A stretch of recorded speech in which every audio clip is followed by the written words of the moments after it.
Oh my God. I can't even believe we survived this weekend. Babes, welcome back. We love you. We see you. And we've got watermelon mojitos on deck because apparently one Housewives episode wasn't enough drama for the week. We had to create our own. My central nervous system is literally, it is still trapped in a complete state of fight or flight from Saturday night. I actually had to go into my phone settings today and put our entire group chat on Do Not Disturb indefinitely. Right. No, same. Because every single time it vibrated, my cortisol levels just spiked. Like, I am currently operating on sheer adrenaline and spite right now. I am still emotionally hollowed out. Snark Squad, listen to me very carefully. If you ever find yourself thinking, oh, let's have a cozy little Saturday night in, let's invite the couples over, pour some wine, and play some classic board games, I need you to immediately banish that thought.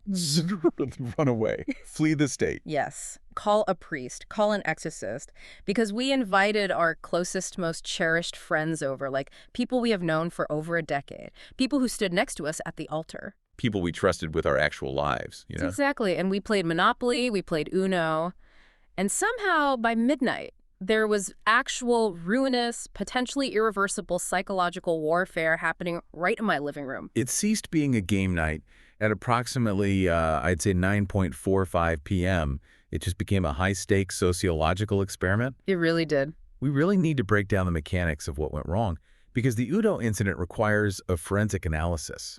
We were all adults in our mid-30s, right? We have mortgages, we have 401ks. Right, we're mature, supposedly. So why did a simple, color-coded card game devolve into this Machiavellian power struggle? It all comes down to resource hoarding. Specifically, the targeted, highly aggressive, and deeply unethical draw force strategy utilized by one particular guest. It was a direct attack on my character. It really was. But wait, is it just resource hoarding, or is it like a complete breakdown of the social contract? Because when you sit down to play a game with friends, there is an implicit agreement that you are not going to actively try to humiliate them. Well, that's where you were incredibly naive. The social contract was entirely voided. Like, we watched a specific friend who shall remain nameless to protect the guilty. Oh, we all know exactly who it is. We absolutely do. Yeah. But they held on to a draw 4 wild card for 45 grueling minutes. They absorbed massive hands, they took penalties, they just bided their time in total silence. Like a predator. Exactly. Just waiting for the exact devastating moment you had one single card left and a glimmer of genuine joy in your eyes. Oh. And then they slammed it down with the physical force of a gavel. It was so aggressive. That isn't game strategy. That is a sociopathic manifestation of repressed resentment. They held that card to maximize psychological damage. The look in their eyes was terrifying. Completely dead, unblinking shark eyes. They didn't just want to win, they wanted me to suffer. Yeah. And don't even get me started on the Monopoly Bank. Oh, God, the bank. We were playing with bright pink, fragile paper money. It's objectively worthless. Yet suddenly, we had a friend who decided to micromanage the Treasury like they were auditing the Federal Reserve during a fiscal crisis. Right, demanding exact change like it was a federal offense. Yes. Why were people suddenly offering predatory, subprime lending rates on Baltic Avenue? The psychology of adults taking Monopoly seriously is a fascinating study in capitalist conditioning. The game was literally invented in 1903 as a critique of monopolies. Mm-hmm. It was designed to demonstrate the inherent cruelty of land grabbing. Wait, really? I didn't know that. Yeah, by Lizzie Magie. And yet, the second you hand an adult a stack of pastel currency on a little metal top hat, the critique completely vanishes. It goes right out the window. We witness people we trust suddenly demanding collateral for a get-out-of-jail-free card.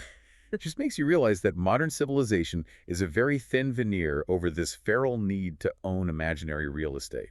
I looked at our friends across that folding table, and I genuinely questioned the structural integrity of our entire relationship. I am permanently viewing them through a lens of deep suspicion. Babes, we thought we were having game night. Apparently, we were filming season 1 of The Real Housewives of our apartment. The parallels are actually uncanny. Like the entitlement, the completely disproportionate emotional reactions to minor slights, the inability to let anything go. Nice lie. It actually sent me spiraling down this bizarre mental rabbit hole on Sunday morning while I was recovering on the couch. I was thinking about people who manage high-stress games for a living. And I developed this intense, sudden fascination with professional poker players. Okay, I have always wondered about this. Like, how do they do it? How are they sitting down at a table in a freezing casino in Vegas, completely unbothered, totally deadpan, with literal millions of dollars on the line? Right. Because I practically had a hypertensive crisis over losing a plastic injection molded hotel on Boardwalk. Well, it comes down to their autonomic nervous system. Right. Professional poker players actively train themselves to suppress somatic markers. Somatic markers? What is that? Those are the physical manifestations of emotion, like an increased heart rate, a flushed neck, or a twitching eye. They are essentially overriding their body's natural physiological response to risk. That is wild. They basically turn off their humanity. Pretty much. But let's be entirely realistic about your hypothetical poker career here. Sure. You wonder how they do it, but I did the math. If you were sitting at a high-stakes table, the exact millisecond real currency was pushed into the center of the felt, your confidence would just evaporate. Hey, I mean, you're not wrong, but hey. You would start stress laughing aggressively, your left eye would develop a permanent tremor, and you would fold a royal flush just to get permission to leave the room. I hate that you are completely right. I really cannot control my facial expressions to save my life. I would fold immediately, but in my head, the fantasy version of me, Oh, do share. my imaginary Vegas poker star alter ego is absolutely iconic. I am glamorous, I am entirely delusional, and I am wearing massive, dark, designer sunglasses indoors. Yeah. Obviously. I'm draped in a ridiculous faux fur coat, sipping something vaguely toxic out of a crystal coupe glass, and I am quietly ruining men's lives without breaking a sweat. So your alter ego is essentially an unhinged reality TV villain. That tracks perfectly. Thank you. What about yours? Meanwhile, my alter ego is the silent, terrifying mathematics prodigy in an oversized hoodie who just stares directly into your soul, calculating standard deviations until you sweat through your shirt and confess all your bluffs. That is actually terrifying. You would definitely win. But instead of studying game theory and poker odds this weekend, we both spent Sunday recovering by falling down entirely unhinged internet rabbit holes. The internet is a highly dangerous environment when you are emotionally vulnerable, sleep-deprived, and slightly hungover from watermelon mojitos. It really is, because that deliberate deception we were just talking about, it isn't just happening at a poker table, it is happening directly on our phones. Babes, according to TikTok, there are things scientists can hear but have never actually seen. What the actual hell? Okay, we need to apply some rigorous critical thinking to this algorithm right now. But it's so crazy. But I admit, it is a wildly fascinating premise. The claim circulating on your timeline is that there are these massive low-frequency sounds originating from the deepest, most unexplored parts of the ocean. Yes. The bloop. Right. The most famous example the internet loves to cite is called the bloop, which scientists actually did record in the Pacific Ocean back in 1997. But TikTok has taken this single acoustic anomaly and sprinted with it, claiming it's evidence of giant undiscovered cryptids, leviathans, or ancient underwater aliens operating in the Mariana Trench. And my brain immediately accepts this as absolute fact. I fully, unequivocally believe it. Of course you do. The ocean is utterly terrifying. I mean, we know more about the surface of the moon than we do about the bottom of our own ocean. It is completely black. The pressure is unimaginable. Who is to say there isn't a dinosaur-sized whale down there just screaming into the void? Well, the peer-reviewed scientific journals, which, let's be explicitly clear, a random 19-year-old on TikTok recording in front of a ring light is not, have thoroughly investigated this. Oh, you're going to ruin the fun with science. I am. The National Oceanic and Atmospheric Administration, or NOAA, has largely concluded that sounds like the bloop were actually massive ice quakes. Ice quakes? Yeah, it's the acoustic signature of enormous glaciers cracking and breaking off the ice shelf in Antarctica. The sound travels for thousands of miles underwater. But the internet algorithm has absolutely zero interest in glacial calving. It doesn't want climate science. It wants Cthulhu. I want Cthulhu, too. An ancient sea monster is so much more compelling than a melting iceberg. Like, why are we so desperate to believe it? Is it just that we are bored? It's a cognitive bias. I mean, the human brain is hardwired to fear the unknown, but we also have a deep psychological need for the sublime, the idea that the world is still vast, mysterious, and full of monsters. That actually makes a lot of sense. It's pareidolia, but instead of seeing faces in clouds, we are seeing mythological creatures in scientific data points. The algorithm exploits that innate human desire for mystery and feeds you escalating levels of pseudoscience until you've completely lost touch with reality. Well, the algorithm absolutely knows I am a susceptible target. Just last week, it held me captive for a solid 2 hours, aggressively convincing me that birds are actually government surveillance drones that recharge their batteries by sitting on power lines. Oh my God. I literally had to physically stand up, walk to my window, look at a pigeon, and manually shake myself out of the delusion. Your digital media diet is an absolute catastrophe. It is deeply toxic, I fully admit it. But babes, enough about our watermelon mojitos, Monopoly betrayals, poker star delusions, and completely unhinged TikTok science. Let's get into Orange County, where at least the Housewives drama is happening in person. Let's pivot our analysis to the Orange County iteration of the real world. We really need to exhaustively unpack these bizarre domestic check-ins before the cast even packs their bags for Vegas. Yes, the home front scene. Because the scenes on the home front this week were revealing some profound structural damage in these relationships. We have to start with Emily's house. I mean, Emily is in the middle of this massive, chaotic home renovation, which is always the ultimate stress test for any marriage. It's a nightmare scenario. And her proposed solution to the spatial issues in the house is actively banishing her teenage daughter, Annabelle, to the downstairs semi-subterranean bedroom. Why?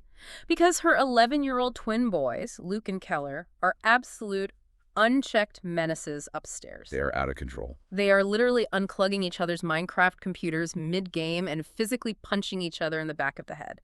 So Annabelle gets evicted to the basement, and these violent tween boys are being rewarded with custom-built luxury bunk beds.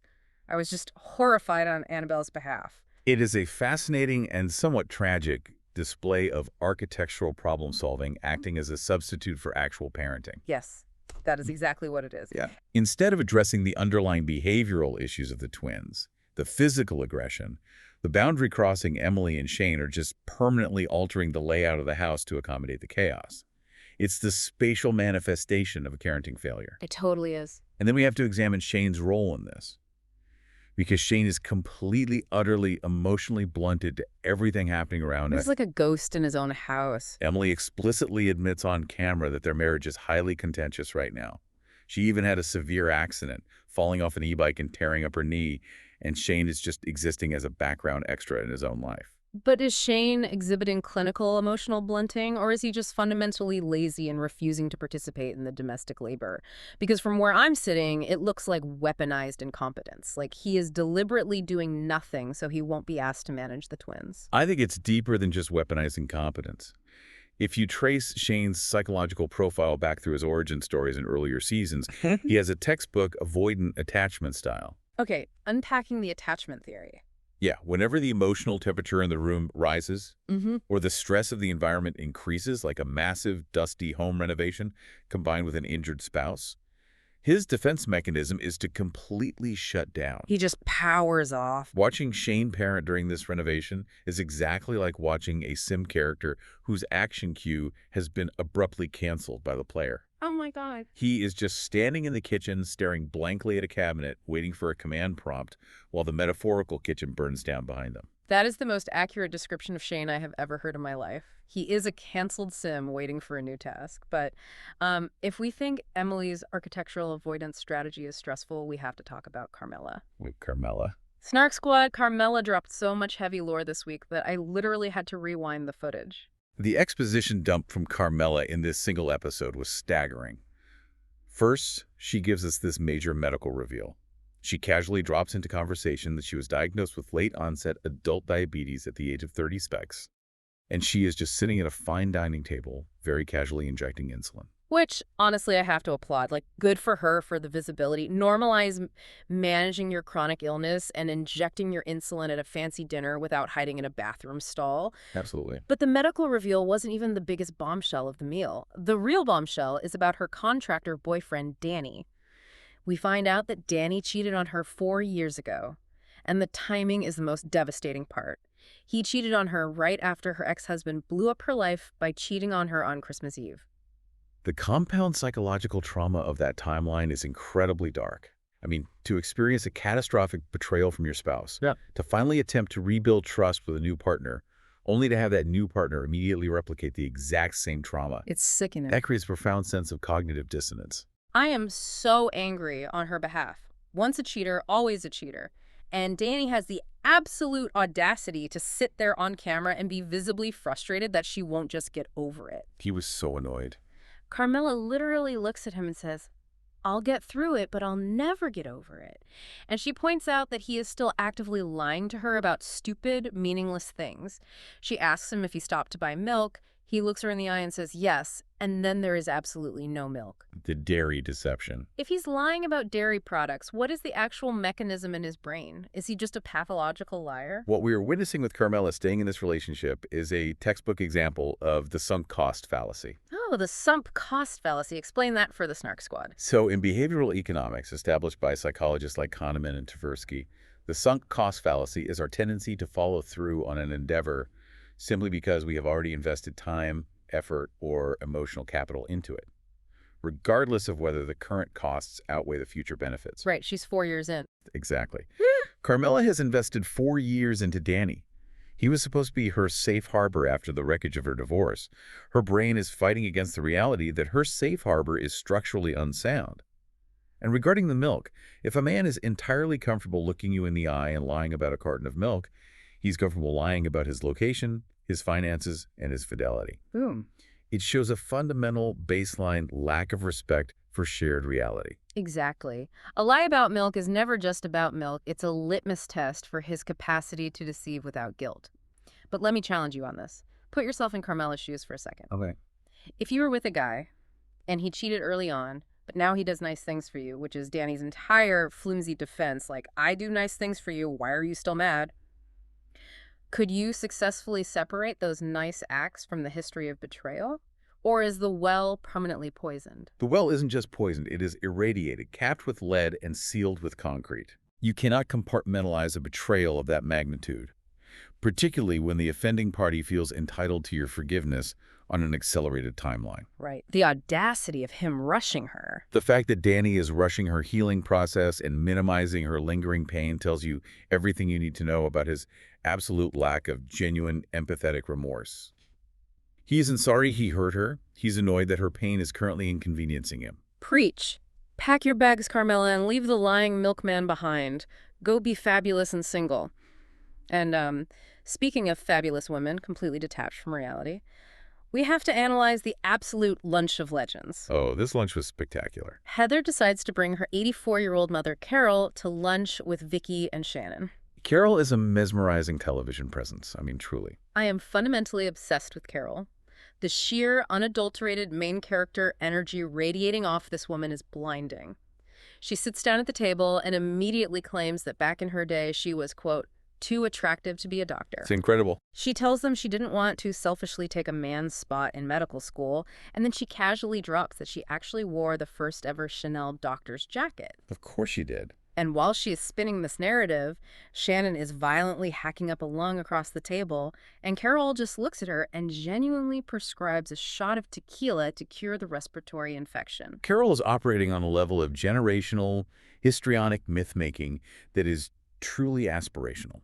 I mean, she has entirely rewritten her own personal history to retroactively make herself the glamorous, sacrificial protagonist of a 1950s medical drama that absolutely never happened. It's like a movie playing in her head. It's a fascinating look at how women of that era navigated restricted opportunities. Mm-hmm. She couldn't be a doctor, so she constructed a reality where she chose not to be one because her beauty was simply too disruptive to the scientific community. That is such a good point. And the contrast at that table was spectacular. Because while Carol is spinning these fabulous historical fictions, Vicky is loudly bragging about becoming an official resident of Mexico.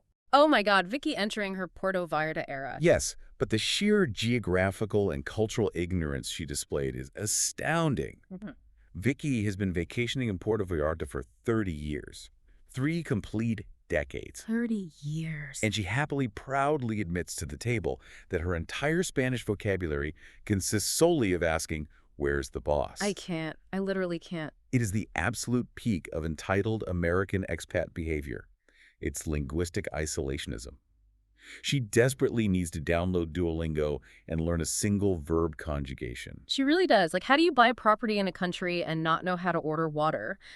But before we get these women on a plane to Vegas, We have to address the off-camera gossip that is currently bleeding all over this dynamic. Ultimate girls trip tea. Yes, because the tea from the Ultimate Girls Trip is spilling everywhere, and it is the missing puzzle piece that explains the underlying toxic tension in Orange County right now. Context is everything in these social ecosystems.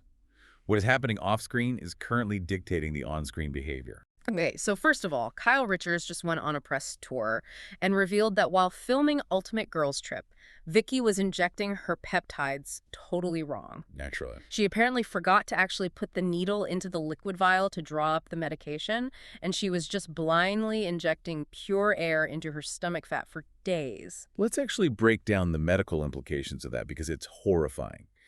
Injecting air into subcutaneous tissue, which is what stomach fat is, creates localized trauma, pain, and swelling. Just air bubbles in the fat. But if she had accidentally hit a blood vessel and injected that volume of air directly into her bloodstream, she could have caused an air embolism, which can travel to the heart or brain and be immediately fatal. The fact that she survives her own wellness routine is a medical miracle. It really is. But it is also incredibly on brand for Vicky to blindly follow a medical trend without basic read and comprehension.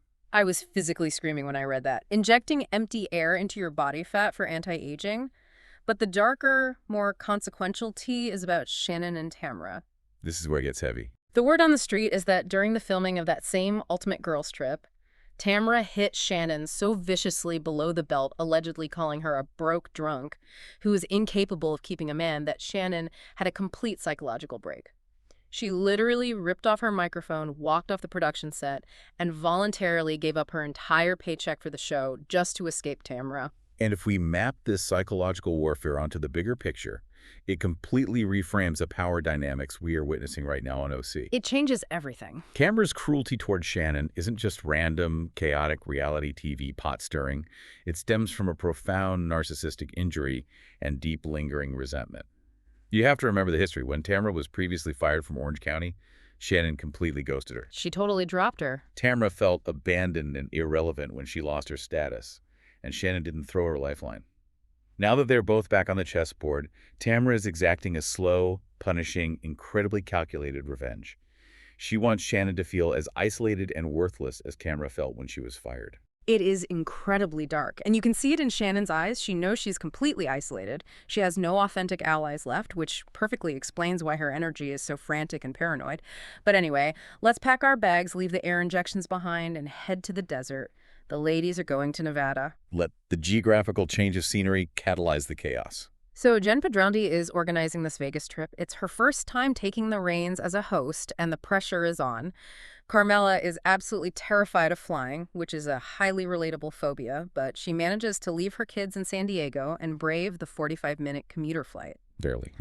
When they finally land, Jen has arranged for them to be picked up in a massive, garish pink Hummer limousine, and they are greeted by a terrifying woman named Bree from an agency called Girls Night Out Getaways. Bree was deeply unsettling. She looked like an apparition. She manifested like the vengeful ghost of a bachelorette party past who was cursed to roam the Vegas Strip, handing out cheap feather boas for all eternity. A sleep paralysis demon covered in discount rhinestones. But the real substantive drama starts inside the Hummer. Gina is actively, aggressively hating on Jen's brand new real estate partnership with Carmela. Gina was not holding back. Gina keeps loudly claiming that Jen has zero capital, zero actual experience, and is just artificially skipping the necessary steps to business success. What's fascinating about this critique is that Gina is empirically correct, but her delivery is entirely compromised by transparent jealousy. I mean, Jen is essentially functioning as a modern-day Alexis Bellino. She has the high-end aesthetic, she has the incredibly wealthy fiancé, but the actual business acumen is a complete facade. She's playing dress-up in a corporate setting. Well, let's talk about that wealthy fiancé, because we have to inject the street rumors into this analysis. The gossip circulating on the blogs right now is that Jen's fiancé, Ryan, is allegedly a former illegal sports bookie who is now functioning as a cooperating FBI informant. That is the rumor. Which, if true, completely explains why this random group of women suddenly gets comped the massive, multi-level, high-roller sky villas at Caesar's Palace. The casino isn't giving Jen those rooms because she's a budding real estate mogul. They are comping them because of Ryan's connections as a whale. The economics of Vegas comps are entirely based on gambling volume and perceived wealth. If the bookie or informant rumors hold any weight, It adds this hilarious mafia-like layer of tension to Jen's desperate attempts to legitimize herself. It's so funny. She is sitting in a pink Hummer talking about commercial real estate development, while her fiancé is potentially wearing a federal wire to a high-stakes craps table. The juxtaposition is cinematic. It is absolute cinema. But speaking of absurd situations, before they even hit the casino floor, Shannon is subjected to the most unhinged dystopian spa treatment I have ever witnessed. The lymphatic massage. She signs up for what is billed as a Brazilian lymphatic massage. The spa technicians force her into a disposable paper thong, wrap her entire body tightly in bandages soaked in magnesium, and physically shove her into this glowing pink AI robotic chamber named Heidi. And then the robot refuses to let her out. That entire sequence was a claustrophobic sci-fi nightmare. The Heidi robot is the exact modern equivalent of HAL 9000 from the movie 2001, Space Odyssey. Yes, open the pod bay doors, Heidi. Shannon is physically trapped, bound like a mummy in a confined space, screaming, "Heidi, it's too hot, my heart is racing, let me out." And the AI just coldly, mechanically responds with pre-programmed soothing platitudes about wellness. It was a terrifying glimpse into our automated wellness-obsessed future where we surrender bodily autonomy to a machine for the promise of lymphatic drainage. I was highly distressed. I have terrible claustrophobia. I would have literally clawed my way out of that magnesium wrap like a feral cat. But the nocebo effect was in full swing. She believed the machine was hurting her, so her body reacted with panic. They barely survived the AI torture chamber, only to be immediately forced into showgirl boot camp. Which is an entirely different form of physical and psychological torture. They are forced into the heaviest, most restrictive stage makeup imaginable, massive feather headdresses that weigh 10 pounds, and tiny sequeled outfits. They have to learn the official showgirl strut from a literal whistle-blowing drill sergeant of a choreographer. It was intense. And the visual comedy of this scenario is unmatched because both Emily and Vicky are severely injured. Emily wrecked her knee on the e-bike and Vicky has chronic joint issues, so they are both hobbling around this mirrored dance studio like peg-legged pirates trying to do kick lines. It functioned as a perfect, chaotic homage to the movie Showgirls. You had the aggressive drill sergeant, the physically demanding choreography, and the absolute lack of rhythm from half the cast. But fundamentally, this exercise was a communal humiliation ritual. Oh, totally. Making highly image-conscious women look ridiculous together is a classic reality TV bonding tactic. However, watching Vicky waddle away in a massive feathered headdress, complaining bitterly about her cartilage, it is an indelible image that is permanently burned into my retinas. I live for the physical comedy. But the real cardio workout of the trip wasn't the choreography, it was the mental gymnastics of the room assignments. We have arrived at the sweet and sour room draft. The politics of room selection on any group trip, but specifically a Housewives trip, is always a masterclass in passive-aggressive warfare and territorial dominance. Always. So they walk into the Caesar's Palace Sky Villas, and Gina and Emily immediately invoke the buddy system. They run into a room with 2 beds and claim it together. Heather Dubrow is furious. She was seething. She stops them and claims that they always use the buddy system as a tactic so they can stay up all night, eat gummy bears, strategize their screen time, and talk trash about the rest of the cast behind closed doors. Heather is so deeply bothered by this that she actually tries to orchestrate a formal ban on them rooming together. This specific conflict raises an incredibly important question about group dynamics and control. Like, why is Heather so threatened by their proximity? I am fiercely defending Gina and Emily here. They have been legitimate best friends for 8 years. They are walking into a massive, overwhelming, highly produced Vegas suite. Let them share a room, eat their gummy bears in their pajamas, and watch reruns of Murder, she wrote in Peace. Right, what's the harm? Why is Heather so deeply bothered by genuine female friendship? But I have to ask you, is Heather doing this out of profound loneliness, or is she just producing the show because she knows the ratings need conflict? It is absolutely a combination of both. If we analyze the underlying psychology, Heather's real issue isn't the gummy bears, and it isn't the late-night gossip. Heather views this entire trip not as a vacation, but as a strategic deployment. She's on the clock. She is clocking in for a job. And right now, she feels profoundly structurally isolated because she has no real organic alliances on this cast. Heather trying to ban the buddy system is exactly like a politician gerrymandering a voting district. Oh my God, gerrymandering. She knows she cannot win the popular vote of the group. She has no natural allies. So she is trying to artificially redraw the rooming borders to break up a solid voting bloc in the hopes of forcing someone to be allied with her. It is a desperate, highly calculated power play disguised as a plea for group fairness. That gerrymandering analogy is brilliant. She's redrawing the districts to force a friendship. But while Heather's trying to legislate human connection in the hallway, Shannon is having a full-blown electromagnetic meltdown in her designated bedroom. That was truly spectacular to witness from a psychological standpoint. Shannon gets a beautiful room, but she sits on the bed and suddenly decides that the invisible elevator shaft located somewhere behind her headboard is giving off EMF, electromagnetic radiation. The 5G delusion. She claims she can physically hear the 5G buzzing in the walls and that it is entering her brain.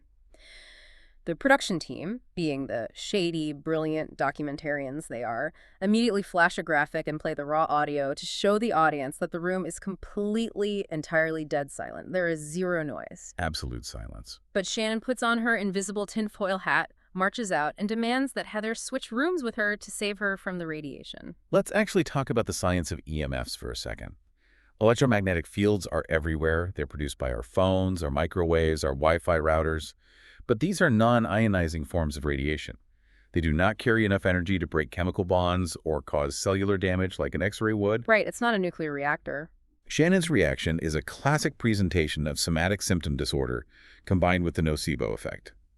She feels deeply out of control of her own life, her friendships are failing, her relationship is a mess, so her brain hyperfixates on an invisible external threat that she can control by demanding a new room. Just projecting. She is manifesting physical discomfort from a silent wall because she needs an excuse to assert dominance.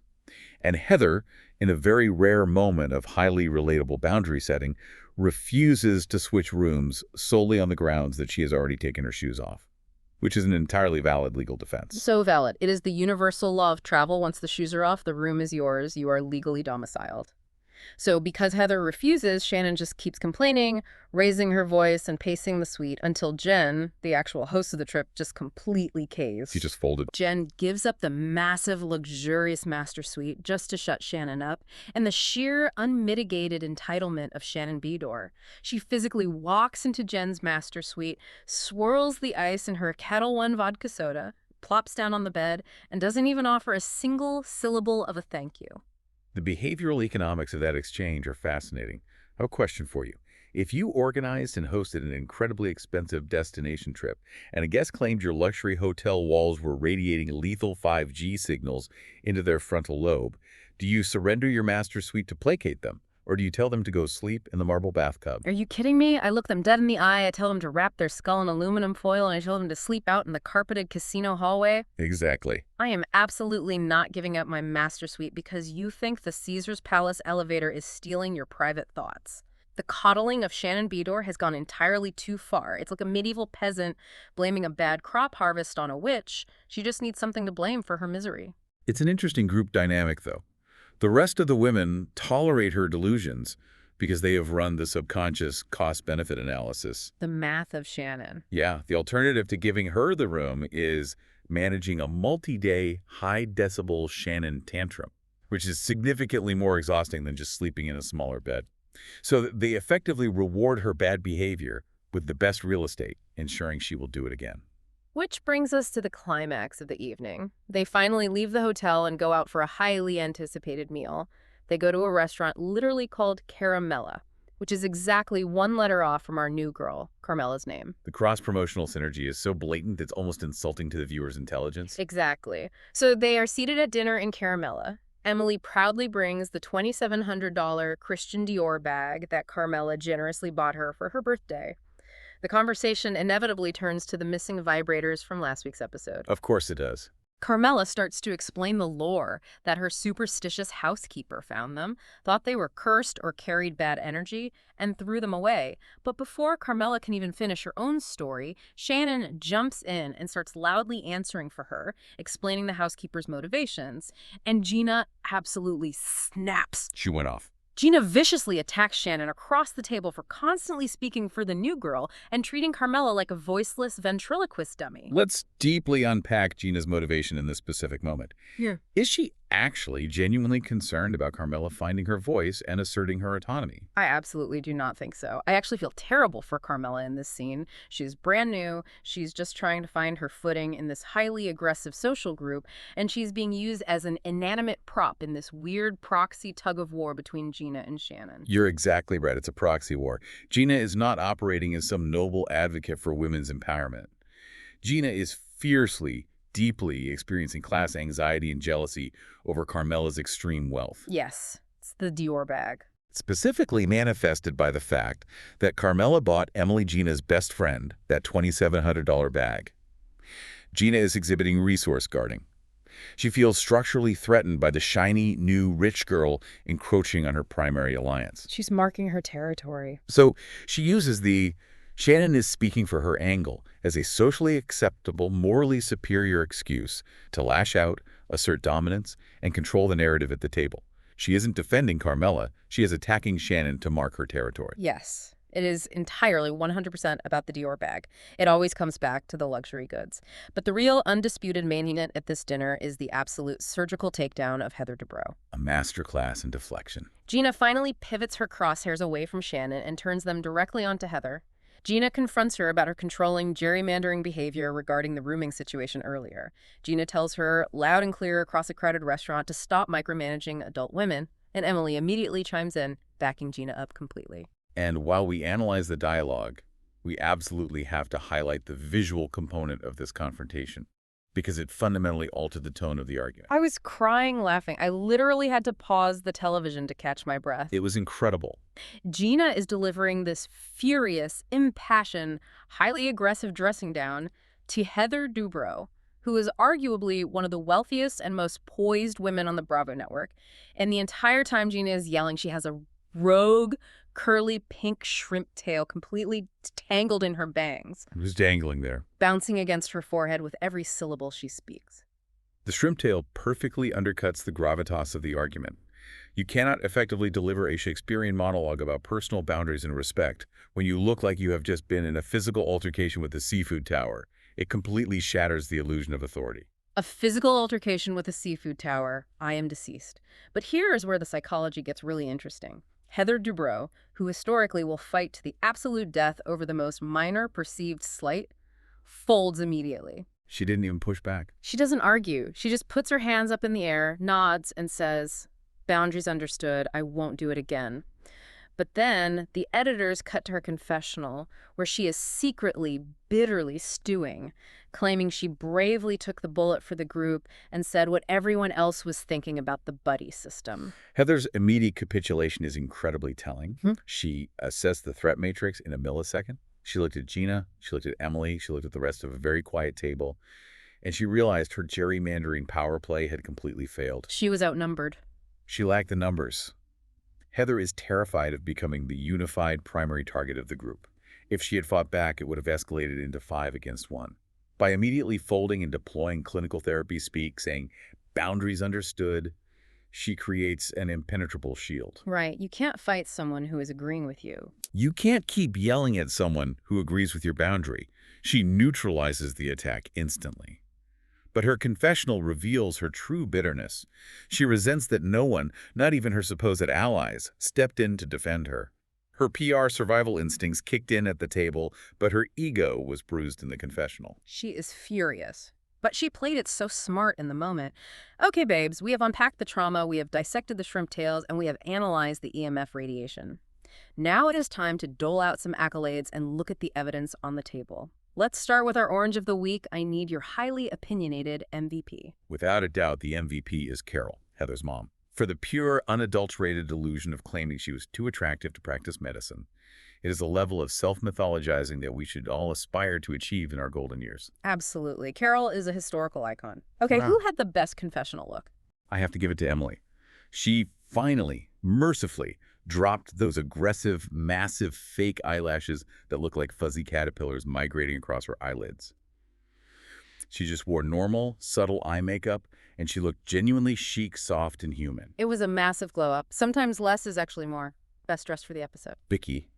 But purely ironically, watching her hobble through the showgirl boot camp in full feathers, looking like an alternate timeline, Marie Antoinette, who somehow ended up selling suburban life insurance, was a cinematic masterpiece. I am still laughing at that mental image. Who is the biggest pot stirrer? Heather Dubrow, trying to forcefully legislate the buddy system out of existence, is the most aggressively type A pot stirring I have seen in seasons. She tried to literally HR manage a Vegas vacation. She really did. She wanted to issue a corporate memo about sleeping arrangements, and finally, the most chaotic moment. It has to be Shannon. Swirling her Kytel 1 in the stolen master suite, battling invisible 5G elevator radiation, completely unbothered by the fact that she basically bullied her host out of a bed.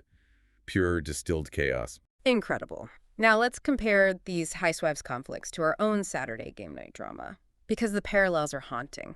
First up, Gina and Emily's lightning-fast makeup over the Dior bag proxy war versus our friend who is still holding a deeply personal grudge over that draw for Uno card. Who handled conflict worse? It highlights a fundamental difference in conflict resolution strategies. Gina and Emily operate in an economy of screen time. They realize that holding a grudge threatens their alliance and their position on the show, so they aggressively hug it out and reset the timeline in 5 minutes. Right, they have to move on. Our friend, however, has absolutely nothing to lose but their own pride, so they are going to tightly clutch onto that Uno betrayal until the literal heat death of the universe. It's disturbingly true. Our friend is significantly more petty than an actual real housewife, which is a terrifying realization for my social circle. Okay, next comparison. Who handled their specific desire for control worse? Heather Dubrow trying to aggressively micromanage the Vegas Sweet Buddy system, or our friend trying to aggressively micromanage the pink money in the Monopoly Bank? It's an incredibly close call. Heather was trying to control human connections out of a place of deep structural loneliness and isolation. Our friend was trying to control pastel currency out of a deep-seated, feral need for financial dominance and power. It got so dark. But I think our friend handled it significantly worse, because at least Heather backed down and used therapy speak when confronted by the group. Our friend just doubled down and started illegally charging us rent for landing on the go-to-jail square. They really did invent new rules just to extort us. Okay. Let's look at the evidence on the table. I'm going to give you an accusation from the episode, and you give me the verdict. Legitimate receipts, a misunderstanding, housewives exaggeration, or complete delusion. First accusation, Shannon's claim that the invisible elevator is poisoning her brain with EMF radiation. Complete unequivocal delusion. We're talking tinfoil hat, deep internet rabbit hole levels of detachment from baseline reality. The room was verifiably entirely silent. It was the nocebo effect in pure action. Verdict, complete delusion. Next accusation, Gina's claim that Jen is skipping vital business steps in real estate and has absolutely no capital of her own. Legitimate receipts. And this is entirely backed up by those wild FBI bookie rumors circulating about Ryan. If your romantic partner is allegedly under active federal scrutiny, maybe you shouldn't be publicly launching highly capitalized luxury real estate ventures with a brand new friend on international television. Gina is actually making total logical sense here. Verdict, legitimate receipts. Last one, Heather's claim that Gina and Emily stay up all night plotting show strategy and forming voting blocks. Housewives exaggeration. Are they plotting? Absolutely, they are strategizing. But are they also just eating gummy bears, decompressing, and gossiping about people's bad outfits? Yes. Heather's making it sound like they're operating a militant war room when it's really just a cozy slumber party with a slight political agenda. Verdict, exaggeration. All right, let's look into our crystal balls for next week in the OC. Predict the future for me. What is the next major friendship implosion? It's going to be Gina and Shannon. This underlying proxy war over who gets to be Carmela's actual best friend, translator, and handler is going to violently escalate. They're currently treating Carmela like a prize poodle at a dog show, and eventually, the leash is going to snap. Yes. Someone is going to get bit. Who is going to hold a massive grudge? Danny, the cheating, milk-lying contractor. He agreed to go on camera, probably assuming Carmela would frame the narrative to make him look like a fully redeemed, loving family man. Instead, he looks like a gaslighting guy who lies about dairy and cheats on Christmas. He will definitely hold a massive retaliatory grudge against Bravo, the producers, and Carmela for that edit. Oh, he is going to be fuming. Where's the next explosive dinner going to happen? They are heading to the Grand Canyon next week. I guarantee you Vicky will inevitably insult Carmela's children or her parenting style while looking at a beautiful, majestic vista, and it will end in a massive screaming match echoing across a national park. I can hear the canyon echo now. Who delivers the next iconic read? Carol is going to return to the screen and casually tell another completely unverified, wildly libelous story about hanging out with the Kennedy boys at Chappaquiddick, and Heather will just have to sit there, clench her jaw, and smile through the historical inaccuracies. And give me one ridiculous prediction that somehow feels completely possible in this universe. They're going to an outdoor adventure park next week. Oh. I predict, based on her joint issues, that Vicky will get physically stuck on a Grand Canyon zipline, suspended hundreds of feet over a rocky gorge, requiring an actual emergency helicopter rescue team. And while Vicky is dangling there in pure terror, Shannon will be screaming from the cliffside that the steel zipline cables are emitting lethal 5G radiation. I am actively manifesting that exact scenario into reality. The visual of Vicky dangling over a gorge while Shannon yells about radiation is too perfect. Oh my god, babes, what a journey. From the ruins of our apartment living room to the Caesar's Palace sky villas, the drama is entirely universal. It really is. Human nature, whether you are aggressively fighting over a pastel Draw 4 card or a $2,700 Dior bag, remains remarkably consistently petty across all tax brackets. It is the great emotional equalizer. But Snark Squad, now we are turning the conversation over to you. We need to hear from you in the comments and the DMs everywhere. Answer me this. Has game night ever ruined a friendship? Are they actually good at poker? And what is the weirdest thing TikTok has convinced them might be true? We need to know we aren't alone in this absolute chaos. Because honestly, if there is a giant undiscovered sea monster out there causing those ocean sounds, I really want to know about it. Exactly. We are checking your answers. Stay shady, stay curious, and we'll see you on the Snark side.